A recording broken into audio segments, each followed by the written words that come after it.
Nihayet bu videomuzda sabırsızlıkla gözlediğiniz 2 Mart ve 9 Mart tarihlerinde geçirilen buraxılış imtahanlarına düşen riyaziyyat suallarının karşılıklı müqayisəsini göstereceğim.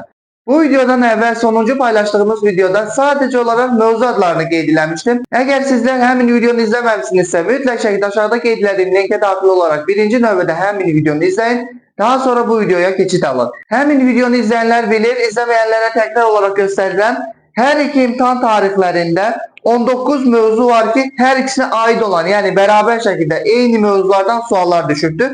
Çetinlik seviyesi değişir ve 6 mövzumuz tamamıyla farklı mövzulardır. Yani birbiriyle karşılıklı gösterilebilecek mövzu değil, sadece olarak uygunlaştırasıyız. Burada ise düşen suallar birebir. Mesela çokluklardan sual düşürme. Hem birinci sonda hem de ikinci zonada. Müxtəsər modüsuran kök misalları vesaire 19 mövzudan her iki zonaya suallar düşüktür ve çetinlik seviyesine göre değişir. Bu videomuzda biz bunları müqayisə edəcəyik. Sonda da bu həmin 6 farklı mövzunu göstereceğim. Sizler özünüzde göreceksiniz ki hansılar eyni seviyədədir, hansılar farklı seviyədədir. Bunları müzakirə edəcəyik. İmtihana düşen suallar mövzular üzerine müqayisə olunmur. Yəni misal üçün müxtəsər modüsları rahat düşüb, bu da rahat düşməlidir diye bir qayda yoktur. Kökler bura rahat düşüb, bunlara da rahat düşsün diye belə bir anlayış yoktur.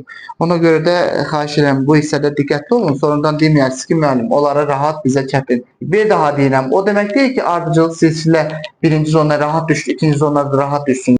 Yəni ümumi formada bu elə qurulur ki, birinci zonaya hansı misallardan rahat düşürsə, ikinci zonaya nisbətən daha çətin formada misallar düşə bilər. İkinci zonaya mən burada demişdim ki, əgər birinci zonaya misal üçün burada silsilədən rahat düşdü mü, ikinci zonaya çətin düşəcək demişdim. Belə də oldu. Bərabərsizliklər demişdim ki, birinci zonaya çətin düşdü mü, ikinci zonaya böyük ihtimal rahat misal düşəcək diye və təxminən belə bir misal söyləmişdik. Sadəcə olaraq burada 5,3 yox, hər hansı bir tam ədəd deyə qeyd eləmişdik. Şimdi burada böyle verildi. 19 mövzunu biz yekunlaştırdık. Bu 19 mövzu her iki zonaya düşen imtihan misallarını bir yerde gösterdik. Ve burada görürük ki çokluklar birinci zonaya çetin, ikinci zonaya rahat. Çok ədli müxtəsər modüsuna ait her ikisine rahat. Müxtəsər modüsuna ait birinciye rahat, ikinciye çetin. Kvadrat kökler birinciye rahat, ikinciye çetin. Nisbət tənasib faiz ikinciye rahat, birinciye çetin. Ardıcıllıklar silsilə əlbəttə birinciye çok rahat düşmüştü, ikinciye çetin düşmüştü. Bərabərsizlik ikinciye çok rahat düşmüştü, birinciye çetin düşmüştü. Müstəvilər, fəzadə düz xətlər müstəvilər her ikisine rahat düşmüştü. Kompleks yerlər çok rahat düşmüştü. Birinci ise ikinci ise çetin düşmüştü. Ama əvəzinə logaritma ikinci ise rahat düşmüştü, birinci ise çetin olarak düşmüştü. Trigonometrik funksiyalar her ikisine rahat düşmüştü diyebilərək mi? Yani trigonometrik funksiyaları bilen şagird her ikisini hesaplayabilirdi. Birinci zonda nisbeten diğerine de rahat misal düşmüştü. Üstü tənliklər, bərabərsizliklərdə birinci zonaya ve ikinci zonaya her ikisine vaxt aparan çətin misallardı, ama bir-birlə iki misalı müqayisə etsək birinci zonaya çətin, ikinci zonaya rahat. Ehtimal qat-qat rahat düşmüştü birinci zona. İkinci zona çok uzun vaxt aparan bir misaldı.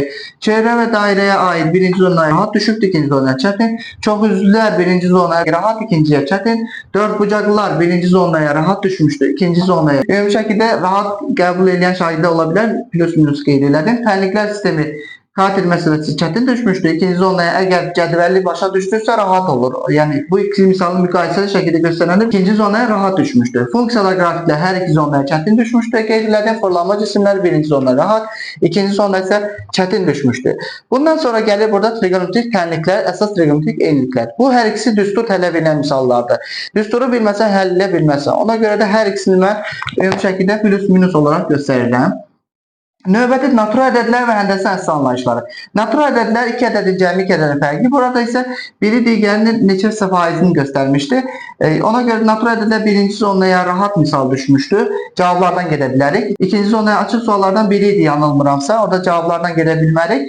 Yani ona göre de bunu mənfi olarak qeyd edirəm. Daha sonra vektor rahat düşmüştü, müsbət olarak qeyd edirəm. Paralel köçürmə asan formada qəbul edən şagirdlər də ola bilər. Plus minus qeyd edirəm. Ama ümumi şagirdlərin səviyyələrinə görə götürülən vektorlar sadece skaler asıl soruşmuşdu. Vurup topluyorduk. Paralel köçürmədə isə düstur vermişdi. Düstura göre köçürməliydik. Statistika əlbəttə ki çətin həll olunan vaxt aparan bir misal. Ona uyğun burada çox bucaqlı göstərdim. Çox bucaqlı n vur n-3 bölü 2. Onu da biz dəfələrlə işləmişik. Ona görə müsbət olaraq qeyd edirəm. Növbəti misalımız 2 kvadrat verilmişdir. Perimetrlər nisbəti. Bu çətin hesablanması birinci zonaya düşən suallardır. İkinci zonaya düşən isə irrasional ədədlərin sayını tapın. Bu da rahat hesablansın bir misaldır. Fikir verirsinizsə, hər iki zonaya düşənlər müsbətlər də var, mənfilər də var. Mən həmişə qeyd etmişəm ki, imtahan necə olursa olsun, orada asan səviyyəli misallarda olur, çətin səviyyəli misallarda olur. Siz bu videonu diqqətli şəkildə izləyirsiniz. Ümumi formada şərhlərdə görüşərik. Sizin fikirləriniz mənə çox maraqlıdır. Hansı zona imtahan sizə görə rahat idi, hansı zona imtahan çətin idi. Bir daha qeyd edirəm, hansı zonada iştirak etməmisinizsə, o zona suallar sizə rahat gələ bilər. Son olaraq mən yenə deyirəm ki, hər iki zona imtahanına düşən eyni mövzular 19 sayda idi. Eyni mövzulardan 6 mövzu isə fərqli mövzular içərisində idi. Bunları da biz burada müzakirə etdik. Bu hissədə olanlar birinci zonaya düşən, bu hissədə olan ikinci zonaya düşən suallar idi. Yenə də ayrılıqda hər iki zonanın tam qısa formada izahlarını göstərəcəm. Sadəcə olaraq misal testlərin həllərini göstərəcəm. Ona görə də növbəti videolarımızdan anında xəbərdar olmaq üçün kanalımıza abunə olmağı, videolarımızı bəyənməyi, şərhlər yazmağı unutmayın. Növbəti videolarda görüşənədək sağ olun, salamat qalın.